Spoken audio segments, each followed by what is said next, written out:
നമസ്കാരം. മ്യൂച്വൽ ഫണ്ടുകളുമായി ബന്ധപ്പെട്ട് കിടക്കുന്ന 10 തെറ്റിദ്ധാരണകളാണ് അല്ലെങ്കിൽ അന്ധവിശ്വാസങ്ങളാണ് ഇന്നത്തെ വീഡിയോയിൽ ഞാൻ ചർച്ച ചെയ്യാൻ പോകുന്നത്. എല്ലാവർക്കും പുതിയൊരു വീഡിയോയിലേക്ക് സ്വാഗതം. നമ്മുടെ ഇന്നത്തെ വീഡിയോ പാർട്ണർ ഫയസ് ആണ്. ഇന്ത്യയിലെ ലീഡിംഗ് സ്റ്റോക്ക് ബ്രോക്കേഴ്സിൽ ഒന്നാണ് ഫയസ് എന്ന് നിങ്ങൾക്കൊക്കെ അറിയാവുന്നതാണ്. അവരടുത്തിടെയായി ഡയറക്റ്റ് മ്യൂച്വൽ ഫണ്ടുകളിൽ നിക്ഷേപിക്കുന്നതിനായി ഫയസ് ഡയറക്റ്റ് എന്ന പ്ലാറ്റ്ഫോം ലോഞ്ച് ചെയ്തിട്ടുണ്ട്. ഡയറക്റ്റ് മ്യൂച്വൽ ഫണ്ട് എന്നത് ഇടനിലക്കാരുടെ സഹായമില്ലാതെ നമ്മൾ നേരിട്ട് മ്യൂച്വൽ ഫണ്ടുകളിൽ നിക്ഷേപിക്കുന്ന രീതിയാണ്. റെഗുലർ മ്യൂച്വൽ ഫണ്ടുകൾ എന്നത് ഇടനിലക്കാരുടെ അല്ലെങ്കിൽ ഡിസ്ട്രിബ്യൂട്ടേഴ്സിന്റെ സഹായത്തോടെ മ്യൂച്വൽ ഫണ്ടുകളിൽ നിക്ഷേപിക്കുന്ന മറ്റൊരു രീതിയാണ്. ഡിസ്ട്രിബ്യൂട്ടേഴ്സിന് കമ്മീഷൻ കൊടുക്കേണ്ടാത്തതിനാൽ ഡയറക്റ്റ് മ്യൂച്വൽ ഫണ്ടുകൾ റെഗുലർ മ്യൂച്വൽ ഫണ്ടുകളെക്കാളും ലാഭകരമാണ്. ദീർഘകാലത്തിൽ ലക്ഷക്കണക്കിന് രൂപയുടെ വ്യത്യാസം ഈ രണ്ട് രീതികൾ തമ്മിലുമുണ്ടാകും. കമ്മീഷൻ ഇല്ല എന്നതിനൊപ്പം വളരെ സിമ്പിൾ ആയ പ്ലാറ്റ്ഫോം കൂടിയാണ് ഫയസ് ഓഫർ ചെയ്യുന്നത്. ഫണ്ടിന്റെ വിവരങ്ങൾ, പെർഫോമൻസ്, പോർട്ട്ഫോളിയോ തുടങ്ങി എല്ലാ കാര്യങ്ങളും വളരെ സിമ്പിളായ രീതിയിൽ ഫയസ് നൽകിയിട്ടുണ്ട്. ഫയസിൽ trading and demat account open ചെയ്യുവാനും ഫയസ് ഡയറക്റ്റിൽ നിക്ഷേപിക്കുവാനുള്ള ലിങ്ക് ഈ വീഡിയോയുടെ ഡിസ്ക്രിപ്ഷൻ ബോക്സിൽ ഞാൻ നൽകിയിട്ടുണ്ട്.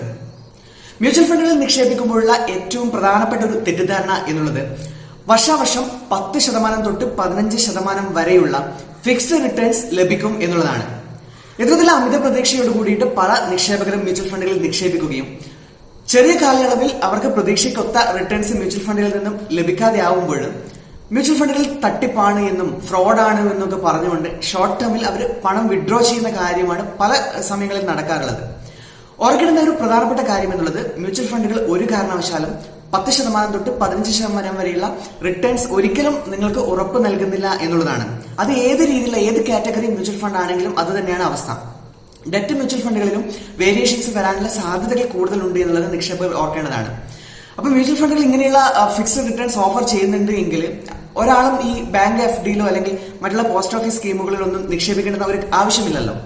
അപ്പോൾ എപ്പോഴും ഓർക്കുക, മ്യൂച്വൽ ഫണ്ടുകൾ ഒരു കാരണവശാലും ഫിക്സ്ഡ് റിട്ടേൺസ് ഓഫർ ചെയ്യുന്നില്ല. ഷോർട്ട് ടേമിൽ മ്യൂച്വൽ ഫണ്ടുകളുടെ റിട്ടേൺസ് ഈവൻ നെഗറ്റീവ് ആവാനുള്ള സാധ്യതകൾ പോലുമുണ്ട്. കോവിഡിന്റെ ആദ്യഘട്ടത്തിൽ മാർച്ച് ഏപ്രിൽ മാസത്തിലൊക്കെ പല മ്യൂച്വൽ ഫണ്ടുകളുടെയും പെർഫോമൻസ് എന്നുള്ളത് നെഗറ്റീവ് റിട്ടേൺസ് ആയിരുന്നു. പക്ഷെ അത് കുറച്ച് കഴിഞ്ഞപ്പോൾ എക്കോണമിയും അതുപോലെ തന്നെ ഈ സ്റ്റോക്ക് മാർക്കറ്റും റിക്കവർ ആയപ്പോഴാണ് മ്യൂച്വൽ ഫണ്ടുകളും അത്യാവശ്യം ഒരു നല്ല രീതിയിലുള്ള റിട്ടേൺസ് നൽകുവാൻ തുടങ്ങിയിട്ടുള്ളത്. പറഞ്ഞു വരുന്നത് ലോങ് ടേമിലേക്ക് ഒരു 5 to 10 ഇയേഴ്സിലേക്കാണ് നിങ്ങൾ നിക്ഷേപിക്കാൻ ആഗ്രഹിക്കുന്നത് എങ്കിൽ മാത്രം ഈ ഇക്വിറ്റി മ്യൂച്വൽ ഫണ്ടുകൾ ചൂസ് ചെയ്യുക എന്നുള്ളതാണ്. അതല്ല, നിങ്ങൾക്ക് ദീർഘകാലത്തേക്ക് നിക്ഷേപിക്കുവാൻ ആഗ്രഹമില്ല എങ്കിൽ ഒരു കാരണവശാലും ഇക്വിറ്റി മ്യൂച്വൽ ഫണ്ടുകൾ തിരഞ്ഞെടുക്കുവാൻ പാടില്ല. ദീർഘകാലാടിസ്ഥാനത്തിൽ ഒരു പക്ഷേ നമുക്ക് 10% തൊട്ട് 15% വരെയുള്ള റിട്ടേൺസ് മ്യൂച്വൽ ഫണ്ടുകൾ തന്നേക്കാം ആവറേജ് ബേസിൽ. പക്ഷെ ഒരു കാരണവശാലും ഷോർട്ട് ടേമിൽ നോക്കുകയാണെങ്കിൽ അത്രയും ഹൈ രീതിയിലുള്ള റിട്ടേൺസ് നമുക്ക് മ്യൂച്വൽ ഫണ്ടുകളിൽ നിന്ന് പ്രതീക്ഷിക്കാൻ പറ്റില്ല എന്നുള്ളതാണ് ആദ്യമേ നിങ്ങൾ ഓർക്കേണ്ടത്. രണ്ടാമത്തെ ഒരു തെറ്റിദ്ധാരണ എന്നുള്ളത് കഴിഞ്ഞ കാലങ്ങളിൽ നല്ല റിട്ടേൺസ് നൽകിയ അല്ലെങ്കിൽ ഹിസ്റ്റോറിക്കലി നോക്കുകയാണെങ്കിൽ നല്ല ഹൈ റിട്ടേൺസ് ഉള്ള മ്യൂച്വൽ ഫണ്ടുകളാണ് ഭാവിയിലേക്ക് നിക്ഷേപിക്കുന്നതിനും നല്ലത് എന്നുള്ളതാണ്. ഒരുപാട് ആൾക്കാർ മ്യൂച്വൽ ഫണ്ടുകൾ സെലക്ട് ചെയ്യുമ്പോഴും അല്ലെങ്കിൽ ഇൻവെസ്റ്റ് ചെയ്യാൻ വേണ്ടിയിട്ട് തെരഞ്ഞെടുക്കുമ്പോഴും ആദ്യം നോക്കുന്ന ഒരു കാര്യം എന്നുള്ളത് അതിന്റെ ഹിസ്റ്റോറിക്കൽ അല്ലെങ്കിൽ പാസ്റ്റ് റിട്ടേൺസ് ആണ്. ആ ഒരു റിട്ടേൺസിന്റെ ബേസിസിലാണ് അവർ പലപ്പോഴും ഇൻവെസ്റ്റ്മെന്റ് ഡിസിഷൻസ് എടുക്കാറുള്ളത്. എപ്പോഴും ഓർക്കേണ്ടുന്ന ഒരു കാര്യം, ഏതൊരു ഫണ്ടിന്റെ ആണെങ്കിലും പാസ്റ്റ് പെർഫോമൻസ് ഭാവിയിൽ നല്ല റിട്ടേൺസ് നൽകുവാനുള്ള ഒരു ഉറപ്പായിട്ട് ഒരു കാരണവശാലും, ഒരു ഗ്യാരണ്ടി ആയിട്ട് ഒരു കാരണവശാലും എടുക്കരുത് എന്നുള്ളതാണ്. റിട്ടേൺസ് ഓരോ കാറ്റഗറിക്കും ഓരോ ടൈമിലും മാറി വന്നേക്കാം. കുറച്ചു കാലം മുന്നേ ഇപ്പോ സ്മോൾ ആൻഡ് മിഡ് ക്യാപ്പുമായി ബന്ധപ്പെട്ടിട്ടുള്ള മ്യൂച്വൽ ഫണ്ടുകളൊക്കെ നല്ല രീതിയിലായിരുന്നു പെർഫോമൻസ് നടത്തിയിട്ടുള്ളത്. പക്ഷെ നമുക്കറിയാം അടുത്ത കാലത്തായിട്ട് അത്തരത്തിലുള്ള മ്യൂച്വൽ ഫണ്ടുകൾ നല്ല രീതിയിലല്ല പെർഫോമൻസ് നടത്തുന്നത്. അപ്പൊ അങ്ങനെയുള്ള പല കാരണങ്ങൾ കൊണ്ട് തന്നെ നമുക്ക് ഒരിക്കലും പാസ്റ്റ് റിട്ടേൺസ് ഭാവിയിലേക്കുള്ള ഒരു നല്ലൊരു ഗ്യാരണ്ടി ആയിട്ട് എടുക്കുവാൻ പാടില്ല എന്നുള്ളതാണ് നിക്ഷേപകർ ഓർക്കേണ്ടത്. മറ്റൊരു തെറ്റിദ്ധാരണ എന്നുള്ളത് ചെറിയ NAV ഉള്ള മ്യൂച്വൽ ഫണ്ടുകളാണ് അല്ലെങ്കിൽ യൂണിറ്റ് പ്രൈസിന് ഒരു യൂണിറ്റിന് ചെറിയ വിലയുള്ള മ്യൂച്വൽ ഫണ്ടുകളാണ് കൂടുതൽ NAV ഉള്ള അല്ലെങ്കിൽ യൂണിറ്റിന് കൂടുതൽ വിലയുള്ള മ്യൂച്വൽ ഫണ്ടുകളെക്കാളും നല്ലത് എന്നുള്ളതാണ്. നമുക്കറിയാം, ഒരു സാധനം വാങ്ങാൻ പോകുമ്പോഴും പലപ്പോഴും ആൾക്കാർ ചിന്തിക്കുന്നത് പ്രൈസാണ്. ചെറിയ പ്രൈസുള്ള കാര്യമാണ് നല്ലത് എന്നുള്ള ഒരു തെറ്റിദ്ധാരണ പലപ്പോഴും കൺസ്യൂമേഴ്സിനിടയിൽ ഉണ്ടാവാറുണ്ട്. അതുപോലെ തന്നെ മ്യൂച്വൽ ഫണ്ടിനെയും ആ രീതിയിൽ അപ്രോച്ച് ചെയ്യുമ്പോഴുള്ള ഒരു പ്രശ്നം എന്താണ് എന്ന് ചോദിച്ചാൽ, ഒരു കാരണവശാലും മ്യൂച്വൽ ഫണ്ടുകളുടെ NAV അതിന്റെ പെർഫോമൻസിനെ ഡിറ്റർമിൻ ചെയ്യുന്നില്ല അല്ലെങ്കിൽ പ്രതിഫലിക്കുന്നില്ല എന്നുള്ളതാണ്. ഒരു പക്ഷേ ഹൈ NAV ഉള്ള മ്യൂച്വൽ ഫണ്ടുകളായിരിക്കാം നല്ല രീതിയിലുള്ള റിട്ടേൺസ് നൽകുക, അല്ലെങ്കിൽ ചെറിയ രീതിയിലുള്ള NAV ഉള്ള മ്യൂച്വൽ ഫണ്ടുകളായിരിക്കാം റിട്ടേൺസ് ഭാവിയിൽ നന്നായിട്ട് നൽകുക. അപ്പോൾ NAV ഉള്ള മ്യൂച്വൽ ഫണ്ടുകൾ, ചെറിയ NAV ഉള്ള മ്യൂച്വൽ ഫണ്ടുകൾ തിരഞ്ഞെടുക്കുന്നത് നമുക്കറിയാം. ഇപ്പൊ സ്റ്റോക്ക് മാർക്കറ്റിലാണെങ്കിലും നമുക്കറിയാം പെന്നി സ്റ്റോക്കുകൾ ഇൻവെസ്റ്റ് ചെയ്യുന്നതിന്റെ ഒരു പ്രധാനപ്പെട്ട കാരണം എന്നുള്ളത് അതിന് ഒരു ഷെയറിന് വില കുറവാണ് എന്നുള്ള ഒരു തെറ്റിദ്ധാരണയോട് കൂടിയിട്ടാണ്. പക്ഷെ നമുക്കറിയാം പല പെന്നി സ്റ്റോക്കുകളുടെയും ക്വാളിറ്റി എന്നുള്ളത് വളരെ പുവറാണ്. അതുപോലെ തന്നെ മ്യൂച്വൽ ഫണ്ടുകളുടെയും കാര്യത്തിൽ ഒരുപക്ഷെ ചിലപ്പോൾ അങ്ങനെ ആയിരിക്കാം. അതുകൊണ്ട് തന്നെ ഒരു കാരണവശാലും NAV അടിസ്ഥാനമാക്കിയിട്ട് മ്യൂച്വൽ ഫണ്ടുകൾ തിരഞ്ഞെടുക്കരുത് എന്നുള്ളതാണ് ഓർക്കേണ്ടത്. മറ്റൊരു തെറ്റിദ്ധാരണ എന്നുള്ളത് ഏറ്റവും ഹൈ റിട്ടേൺസ് നൽകുന്ന മ്യൂച്വൽ ഫണ്ടുകളാണ് എപ്പോഴും നല്ലത് എന്നുള്ളതാണ്. ഈ ഒരു തെറ്റിദ്ധാരണ പല നിക്ഷേപകർക്കുമുണ്ട്. നല്ല ഒരു ഹൈ രീതിയിലുള്ള റിട്ടേൺസ് ആഗ്രഹിച്ചുകൊണ്ടാണ് പല ഇൻവെസ്റ്റേഴ്സും മ്യൂച്വൽ ഫണ്ടുകളെ ചൂസ് ചെയ്യുന്നത് തന്നെ. പക്ഷെ ഇതിന്റെ പുറകിലുള്ള ഒരു പ്രധാനപ്പെട്ട പ്രശ്നം എന്താണ് എന്ന് ചോദിച്ചാൽ, ഫൈനാൻസിലാണെങ്കിലും ഉള്ളൊരു ബാലപാഠം തന്നെ ഹൈ റിട്ടേൺസ് എപ്പോഴും വരുന്നത് ഹൈ റിസ്കോട് കൂടി ആണ് എന്നുള്ളതാണ്. ഒരു പക്ഷേ മാർക്കറ്റ് നല്ല രീതിയിലാവുമ്പോൾ, ഇക്കോണമി നല്ല രീതിയിൽ പ്രവർത്തിക്കുമ്പോൾ ഒരു പക്ഷേ അത്തരം മ്യൂച്വൽ ഫണ്ടുകൾ നല്ല ഹൈ രീതിയിലുള്ള റിട്ടേൺസ് നൽകിയേക്കാം. പക്ഷെ ഓർക്കേണ്ടുന്ന ഒരു കാര്യം, ഇക്കണോമിക് കണ്ടീഷൻസ് മാറുകയോ അല്ലെങ്കിൽ സ്റ്റോക്ക് മാർക്കറ്റ് ക്രാഷ് ചെയ്യുകയോ ചെയ്യുമ്പോൾ ഏറ്റവും കൂടുതൽ റിട്ടേൺസ് നൽകുന്ന മ്യൂച്വൽ ഫണ്ടുകളായിരിക്കാം ഏറ്റവും വലിയ രീതിയിലുള്ള കറക്ഷൻ നേരിടുന്നതും. അതുകൊണ്ട് തന്നെ ഇത്രയും ഒരു വൊളാറ്റിലിറ്റി അത്തരം മ്യൂച്വൽ ഫണ്ടുകളിൽ ഒരുപക്ഷെ ഉണ്ടായേക്കാം. അതുകൊണ്ട് തന്നെ കൂടുതൽ റിസ്ക് എടുക്കാൻ താല്പര്യമില്ലാത്ത നിക്ഷേപകര് ഒരു കാരണവശാലും ഹൈ റിട്ടേൺസിന്റെ പുറകെ പോവാൻ പാടില്ല എന്നുള്ളതാണ്. നിങ്ങളുടെ ഈ ഫൈനാൻഷ്യൽ ഗോൾസിന്റേതും അല്ലെങ്കിൽ ഒബ്ജക്റ്റീവ്സിന്റെയും ഒക്കെ അടിസ്ഥാനത്തിൽ മാത്രം നിങ്ങൾക്ക് അനുകൂലമായിട്ടുള്ള രീതിയിലുള്ള മ്യൂച്വൽ ഫണ്ടുകൾ സെലക്ട് ചെയ്യുവാൻ ശ്രദ്ധിക്കുക. ഹൈ റിട്ടേൺസ് എപ്പോഴും വരുന്നത് ഹൈ റിസ്കോട് കൂടിയിട്ടാണ് എന്നുള്ള ഒരു തിരിച്ചറിവ് എല്ലാവർക്കും ഉണ്ടാവുക. മറ്റൊരു തെറ്റിദ്ധാരണ എന്നുള്ളത് നമുക്ക് ഏത് മ്യൂച്വൽ ഫണ്ടിൽ വേണമെങ്കിലും നിക്ഷേപിക്കാം എന്നുള്ളതാണ്. കാര്യം ശരിയൊക്കെയാണ്, നമുക്ക് ഏത് മ്യൂച്വൽ ഫണ്ടുകളിൽ വേണമെങ്കിലും നിക്ഷേപിക്കാം. പക്ഷെ അതിന് ഒരുപാട് പ്രശ്നങ്ങളുണ്ട് എന്നുള്ളതാണ് നിങ്ങൾ ഓർക്കേണ്ടത്. നിങ്ങളുടെ നിക്ഷേപ ഗോൾ അനുസരിച്ചിട്ട് മാത്രം മ്യൂച്വൽ ഫണ്ടുകൾ തിരഞ്ഞെടുക്കുക.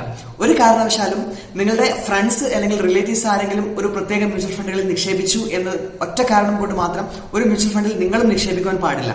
അല്ലെങ്കിൽ ഈ മ്യൂച്വൽ ഫണ്ട് വെബ്സൈറ്റുകൾ നൽകുന്ന സ്റ്റാർ റേറ്റിംഗിന്റെ അടിസ്ഥാനത്തിൽ മാത്രം റാൻഡംലി ഒരു മ്യൂച്വൽ ഫണ്ട് സെലക്ട് ചെയ്തുകൊണ്ട് നിക്ഷേപിക്കാതിരിക്കുക. മ്യൂച്വൽ ഫണ്ടുകൾ എപ്പോഴും ഒരു റെഡിമെയ്ഡ് സാധനമാണ്. അതായത് ഓരോ നിക്ഷേപകനും അവരുടെ ഇൻവെസ്റ്റ്മെന്റ് ഗോൾസും അവരുടെ റിസ്ക് കപ്പാസിറ്റിയും ഒക്കെ അനുസരിച്ചിട്ടാണ് മ്യൂച്വൽ ഫണ്ടുകൾ എപ്പോഴും തിരഞ്ഞെടുക്കേണ്ടത്. അതല്ല എങ്കിൽ ഒരുപക്ഷെ ഭാവിയിലേക്ക് നോക്കുമ്പോഴും വളരെ വലിയ രീതിയിലുള്ള പ്രശ്നങ്ങൾ ഉണ്ടായേക്കാം. 1% വേരിയേഷനുള്ള റിട്ടേൺസ് പോലും വളരെ വലിയ രീതിയിലുള്ള ഒരു ഇംപ്ലിക്കേഷൻ ആയിരിക്കും നിങ്ങളുടെ ഫ്യൂച്ചർ ഈ ഒരു റിട്ടയർമെന്റ് പോർട്ട്ഫോളിയോ ആണെങ്കിലും അല്ലെങ്കിൽ ഫൈനാൻഷ്യൽ ഗോൾസിനെ ആണെങ്കിലും ബാധിക്കുക എന്നുള്ളത് നിങ്ങൾ എപ്പോഴും ഓർക്കുക. അതുകൊണ്ട് നിങ്ങൾക്ക് നിങ്ങളുടെ ക്യാരക്ടറിസ്റ്റിക്സ് ഫീച്ചേഴ്സിന്റെ അടിസ്ഥാനത്തിൽ ഒരു നല്ല മ്യൂച്വൽ ഫണ്ട് തിരഞ്ഞെടുക്കുവാൻ വേണ്ടിയിട്ട് എപ്പോഴും ശ്രദ്ധിക്കുക എന്നുള്ളതാണ്. മറ്റൊരു പ്രധാനപ്പെട്ട തെറ്റിദ്ധാരണ എന്നുള്ളത് മ്യൂച്വൽ ഫണ്ട് ഏജന്റുമാരും ബാങ്കുകളും മ്യൂച്വൽ ഫണ്ടിന് കമ്മീഷൻസ് ഒന്നും ഈടാക്കില്ല എന്നുള്ളതാണ്. പല നിക്ഷേപകർക്കുമുള്ള ഒരു പ്രധാനപ്പെട്ട തെറ്റിദ്ധാരണ തന്നെയാണ് ഇത്. നമുക്കറിയാം മ്യൂച്വൽ ഫണ്ടുകളെ പ്രധാനമായിട്ടും 2 രീതിയിലാണ് തരംതിരിച്ചിരിക്കുന്നത്. ഒന്ന് നമ്മൾ നേരിട്ട് തന്നെ നിക്ഷേപിക്കുന്ന ഡയറക്റ്റ് മ്യൂച്വൽ ഫണ്ടുകളും, മറ്റേത് നമ്മൾ ഡിസ്ട്രിബ്യൂട്ടേഴ്സിന്റെയും ഇടനിലക്കാരുടെയും സഹായത്തോടു കൂടി നിക്ഷേപിക്കുന്ന റെഗുലർ മ്യൂച്വൽ ഫണ്ടുകളുമാണ്. ഈ ഒരു റെഗുലർ മ്യൂച്വൽ ഫണ്ട് ഡിസ്ട്രിബ്യൂട്ട് ചെയ്യുന്നത് മ്യൂച്വൽ ഫണ്ട് ഡിസ്ട്രിബ്യൂട്ടേഴ്സും ബാങ്കുകളും മറ്റുള്ള ഫൈനാൻഷ്യൽ ഇൻസ്റ്റിറ്റ്യൂഷൻസും ഒക്കെയാണ്. എപ്പോഴും ഓർക്കേണ്ടുന്നത് ഇത്തരത്തിലുള്ള ഡിസ്ട്രിബ്യൂട്ടേഴ്സിന്, അത് നിങ്ങളുടെ ബാങ്ക് ആയാൽ പോലും അവരെപ്പോഴും ഏകദേശം ഒരു 1% തൊട്ട് 2% വരെയുള്ള കമ്മീഷൻ എപ്പോഴും അവർ ഈടാക്കുന്നുണ്ട് എന്നുള്ളതാണ്. 1% കമ്മീഷനൊക്കെ അല്ലേ എന്ന് പറഞ്ഞിട്ട് അത് ചെറിയൊരു എമൗണ്ട് അല്ലേ എന്നുള്ള രീതിയിൽ പലപ്പോഴും മ്യൂച്വൽ ഫണ്ട് ഏജന്റുമാര് നിങ്ങളെ കബളിപ്പിക്കുവാൻ സാധ്യതയുണ്ട്. എപ്പോഴും ഓർക്കേണ്ടുന്ന ഒരു കാര്യം, നിങ്ങളുടെ മ്യൂച്വൽ ഫണ്ടിന്റെ എമൗണ്ട് കൂടുന്നതിനനുസരിച്ചിട്ട് ഈ ഒരു 1% എന്നുള്ള തുകയും മാറി വരും എന്നുള്ളതാണ്. ദീർഘകാല അടിസ്ഥാനത്തിൽ നോക്കുകയാണെങ്കിൽ ഇപ്പോ ഡയറക്റ്റ് മ്യൂച്വൽ ഫണ്ടിൽ നിക്ഷേപിക്കുമ്പോഴും റെഗുലർ മ്യൂച്വൽ ഫണ്ടുകളിൽ നിക്ഷേപിക്കുമ്പോഴും തമ്മിലുള്ള ടോട്ടൽ എമൗണ്ടിൽ ഏകദേശം ലക്ഷക്കണക്കിന് രൂപയുടെ വ്യത്യാസം ലോങ് ടേമിലേക്ക് വന്നേക്കാം എന്നുള്ളതാണ്. ഈ 1% കമ്മീഷൻ ദീർഘകാല അടിസ്ഥാനത്തിൽ ലക്ഷക്കണക്കിന് രൂപയുടെ വ്യത്യാസമായി മാറുമെന്നുള്ളൊരു തിരിച്ചറിവ് ഇനിയെങ്കിലും നിക്ഷേപകർക്ക് ഉണ്ടായിരിക്കുക.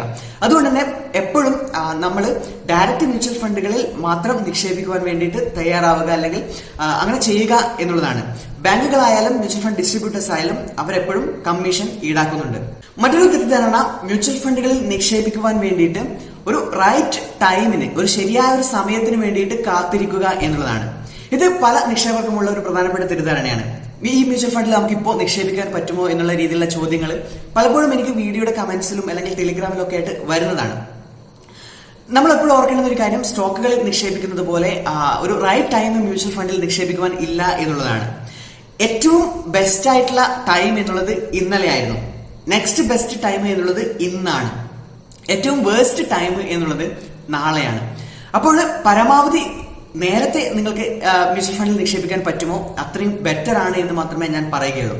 അപ്പോൾ ഒരു കാരണവശാലും ഇക്കണോമിക് കണ്ടീഷൻസിനോ അല്ലെങ്കിൽ മറ്റുള്ള സ്റ്റോക്ക് മാർക്കറ്റിന്റെ പെർഫോമൻസിനോ വേണ്ടിയിട്ടൊന്നും നിങ്ങൾ ഒരു കാരണവശാലും കാത്തിരിക്കാതിരിക്കുക. സിസ്റ്റമാറ്റിക്കലി മ്യൂച്വൽ ഫണ്ടുകളിൽ ദീർഘകാലാടിസ്ഥാനത്തിൽ നിക്ഷേപിക്കുകയാണ് എങ്കിൽ ഒരു കാരണവശാലും ഇത്തരത്തിലൊരു റൈറ്റ് ടൈം മ്യൂച്വൽ ഫണ്ടുകളിൽ നിക്ഷേപിക്കാൻ ഇല്ല എന്നുള്ളതാണ്. സിസ്റ്റമാറ്റിക്കലി ലോങ് ടേമിൽ നിക്ഷേപിക്കുകയാണെങ്കിൽ നേരത്തെ പറഞ്ഞതുപോലെ 10 to 15% റിട്ടേൺസ് ഒക്കെ നമുക്ക് പ്രതീക്ഷിക്കാവുന്നതുമാണ്. മറ്റൊരു പ്രധാനപ്പെട്ട തെറ്റിദ്ധാരണ എന്നുള്ളത് മ്യൂച്വൽ ഫണ്ടുകൾ എന്നുള്ളത് ഒരു ചൂതാട്ടമാണ് എന്നുള്ളതാണ്, അല്ലെങ്കിൽ ഒരു ഗാംബ്ലിംഗ് പോലെയുള്ള ഒരു പരിപാടിയാണ് എന്നുള്ളതാണ്. അത് പറഞ്ഞുകൊണ്ട് പലപ്പോഴും അവർ പ്രിഫർ ചെയ്യുന്ന ഇൻവെസ്റ്റ്മെന്റ്സ് എന്നുള്ളത് ബാങ്കുകളിൽ സേവിങ്സ് ആയിട്ടോ അല്ലെങ്കിൽ ഫിക്സ്ഡ് ഡെപ്പോസിറ്റോ ഒക്കെ ആയിട്ട് നിക്ഷേപിക്കുക എന്നുള്ളതാണ്. എപ്പോഴും ഓർക്കേണ്ടുന്ന ഒരു കാര്യം, ഓരോ നിക്ഷേപകന്റെയും റിസ്ക് പ്രൊഫൈലിനനുസരിച്ചിട്ട് അല്ലെങ്കിൽ അവർക്ക് എടുക്കാവുന്ന റിസ്കിന്റെ കപ്പാസിറ്റിക്ക് അനുസരിച്ചിട്ടുള്ള മ്യൂച്വൽ ഫണ്ട് ടൈപ്പ് ഇപ്പോഴും നിലവിലുണ്ട് എന്നുള്ളതാണ്. ഒരു രീതിയിലും റിസ്ക് എടുക്കുവാൻ താല്പര്യമില്ലാത്ത നിക്ഷേപകർക്ക് അല്ലെങ്കിൽ കഴിയാത്ത നിക്ഷേപകർക്ക് ഇപ്പോഴും ഡെറ്റ് മ്യൂച്വൽ ഫണ്ടുകളും ലിക്വിഡ് മ്യൂച്വൽ ഫണ്ടുകളും ഒക്കെ ആയിട്ട് പല രീതിയിലുള്ള മ്യൂച്വൽ ഫണ്ടുകളുണ്ട്. അപ്പോൾ അതൊക്കെ നോക്കുകയാണെങ്കിൽ നമുക്കറിയാം അതൊക്കെ ഇപ്പോഴും പല ബാങ്കുകൾ നൽകുന്ന ഫിക്സ്ഡ് റേറ്റ് ഓഫ് റിട്ടേൺസിനെക്കാളും എത്രയും മെച്ചപ്പെട്ട റിട്ടേൺസ് തന്നെയാണ്.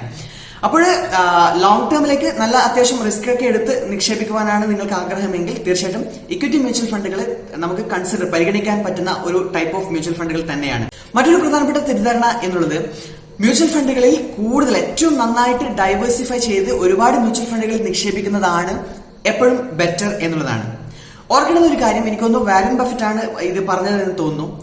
Diversification is the fee U pay for your ignorance എന്നുള്ളതാണ്. അതായത് നിങ്ങളുടെ അറിവില്ലായ്മയ്ക്ക് നിങ്ങൾ കൊടുക്കുന്ന ഒരു ഫീസ് ആണ് ശരിക്കും പറഞ്ഞാൽ ഈ ഡൈവേഴ്സിഫിക്കേഷൻ എന്നുള്ളതാണ്. പക്ഷെ അങ്ങനെയൊക്കെ ആണെങ്കിലും ഡൈവേഴ്സിഫിക്കേഷൻ ഒരു പരിധി വരെ റിസ്ക് കുറയ്ക്കുവാൻ സഹായിക്കുന്നത് തന്നെയാണ്, പ്രത്യേകിച്ച് നമ്മളെ പോലെയുള്ള റീറ്റെയിൽ നിക്ഷേപകർക്ക്. പക്ഷേ അമിതമായ അമൃതം വിഷം എന്നാണല്ലോ. അതുപോലെ ഇപ്പോൾ നിങ്ങൾ ഓവറായിട്ട് മ്യൂച്വൽ ഫണ്ടുകൾ ഡൈവേഴ്സിഫൈ ചെയ്യുകയാണ് എങ്കിൽ നിങ്ങൾക്ക് വലിയ രീതിയിലുള്ള റിട്ടേൺസോ അല്ലെങ്കിൽ പെർഫോമൻസോ ഒന്നും നിങ്ങൾക്ക് മ്യൂച്വൽ ഫണ്ടുകളിൽ നിന്ന് പ്രതീക്ഷിക്കാൻ പറ്റില്ല എന്നുള്ളതാണ്.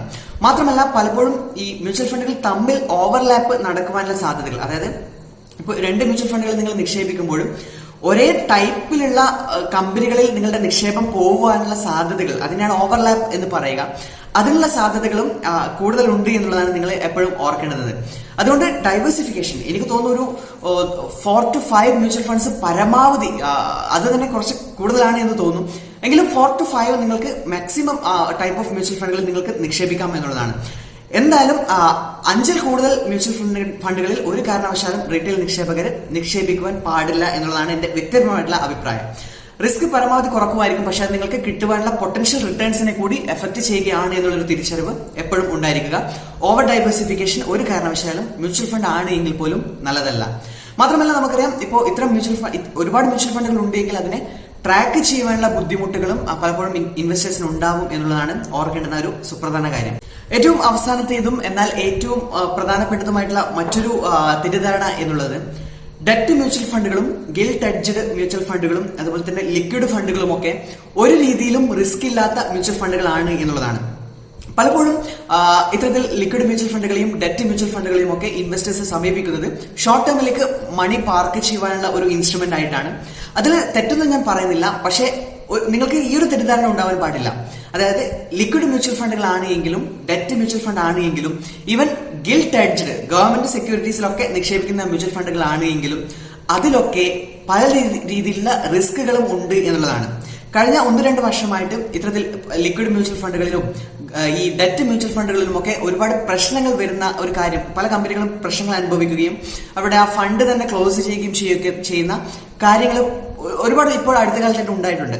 അതുകൊണ്ട് തന്നെ ഏത് രീതിയിൽ നിക്ഷേപം നടത്തുകയാണെങ്കിലും എല്ലാ രീതിയിലുള്ള മ്യൂച്വൽ ഫണ്ടുകൾക്കും അതിൻ്റെതായിട്ടുള്ള റിസ്ക് ഉണ്ട് എന്നുള്ളൊരു തിരിച്ചറിവ് നിക്ഷേപകർക്ക് ഉണ്ടായിരിക്കണം. വീഡിയോ ഇഷ്ടമായി ലൈക്ക് ചെയ്യുക, ഷെയർ ചെയ്യുക. അടുത്ത വീഡിയോ കാണുന്നവരെ ഞാൻ അശ്വിൻ അലോറ.